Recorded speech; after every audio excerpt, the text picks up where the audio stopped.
আসসালামু আলাইকুম, আবার চলে আসলাম নতুন আরেকটি ভিডিও নিয়ে আপনাদের সামনে। আজকে আমরা হায়ার ব্যান্ডের ইনভার্টার এসি ইনস্টলেশনের সম্পূর্ণ প্রসেস দেখাবো আপনাদের।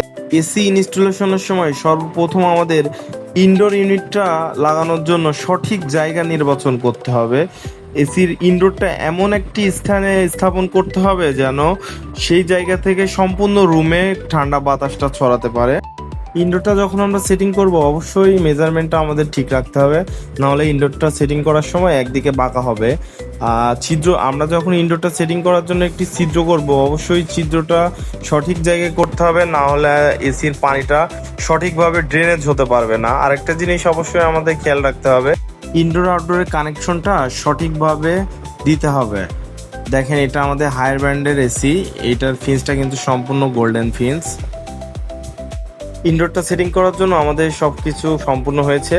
দেখেন, আমরা আলহামদুলিল্লাহ আমাদের ছিদ্রটাও করা কমপ্লিট হয়েছে। এখন আমরা প্লেটটা স্থাপন করে দিব।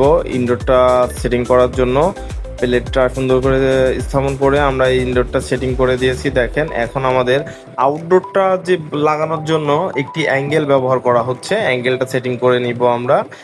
এই যে এটা হলো আমাদের হায়ার ডিসি ইনভার্টার এসির আউটডোরটা সেটিং করার জন্য আমরা অ্যাঙ্গেলটা রেডি করে নিয়েছি। এখন আমরা আউটডোরটা সেটিং এর কাজ করব। আউটডোরটা সেটিং এর জন্য বিল্ডিং এর বাইরে সেটিং হবে, এই জন্য আমরা আউটডোরটা নিয়ে আসছি সেটিং করার জন্য।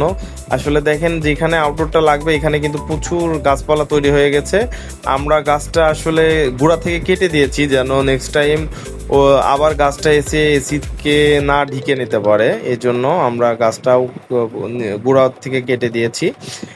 আমরা আউটডোরটা সেটিংয়ের জন্য একটা অ্যাঙ্গেল ব্যবহার করেছি, একটা ফ্রেম অ্যাঙ্গেল ব্যবহার করেছি।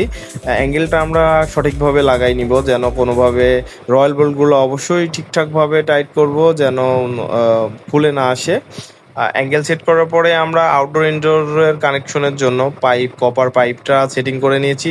যেহেতু এটা আউটডোরের পেছন সাইডে চলে যাবে, র্যাপিং করতে সমস্যা হবে, সেজন্য আমরা পাইপটা সুন্দর করে আগে র্যাপিং করে নিয়েছি এবং ওয়ালের সঙ্গে একটা ক্লাম করে দিয়েছি যেন পাইপটা নড়াচড়া না হয়। দেখেন, আলহামদুলিল্লাহ চেষ্টা করেছি ভালো ফিনিশিং দেওয়ার জন্য। এখন আমরা আউটডোরটা সেটিং করার জন্য অ্যাঙ্গেলের উপরে বসিয়ে নিব। আউটডোরটা সেটিং এর জন্য 4টা নাট ব্যবহার করা হয়েছে আউটডোরটা লাগাই রাখার জন্য, যেন নড়াচড়া না হয় বা অ্যাঙ্গেলের উপর থেকে পড়ে না যায় সেজন্য। এখন আমরা ইনডোর আউটডোরের কমিউনিকেশন লাইনটা করব, তার আগে আমরা এসিতে ভ্যাকুম দিয়ে রাখছি, কারণ ভ্যাকুম করার জন্য মিনিমাম 40 থেকে 45 মিনিট সময় লাগে। যেহেতু আমরা সময়টা লস করব না, যার কারণে আমরা পাইপটা সেটিং করে এসিতে ভ্যাকুমে রেখে দিয়েছি, রেখে আমরা বাকি যে কাজগুলো করার চেষ্টা করতেছি, তাহলে দেখা যাচ্ছে সঠিক সময়ে আমাদের হয়ে যাবে। আলহামদুলিল্লাহ আমাদের ভ্যাকুম সম্পূর্ণ হয়েছে, ইনস্টলেশন সম্পূর্ণ হয়েছে। আসলে আমরা চেষ্টা করি কাস্টমারের এসিটা সঠিক নিয়মে সঠিকভাবে স্থাপন করার জন্য। আবার দেখা হবে নতুন কোনো ভিডিওতে আপনাদের সামনে।